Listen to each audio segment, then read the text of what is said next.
మాత్రం అతను గన్నవరం వెళ్ళిపోయిండు. ఆ తర్వాత మళ్ళీ విజయనగరం పోయి విజయనగరం నుంచి అవి కొనుక్కొని బాంబులు కొనుక్కొని మళ్ళీ ఇవాళ నైట్ పెట్టి రేపు గరీబ్ రథ్లో పెట్టడానికి ఇవాళ నైట్ పెట్టడానికి ప్లాన్ చేశాడు. ఒక రోజు ఉన్నాడు ఇంట్లో ఉండి వాచ్ చేసిండు. వాచ్ చేసినప్పుడు వాళ్ళు రెడ్ టవల్ మా ఆదేశానుసారంగా రెడ్ టవల్ వాళ్ళు దాన్ని కట్టారు.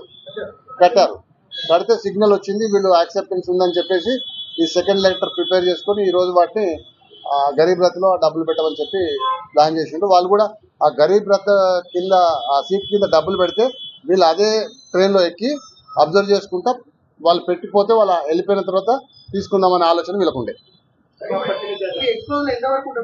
అది మనం టెస్ట్ చేయించాలి.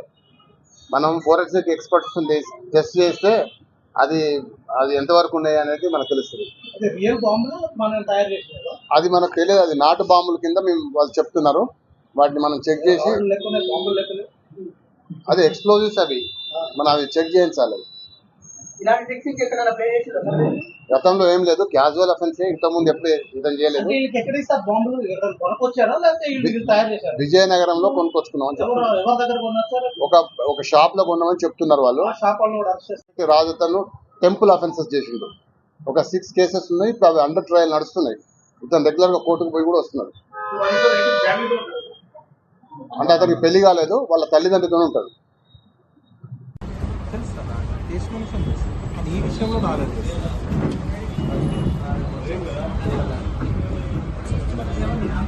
Thank you.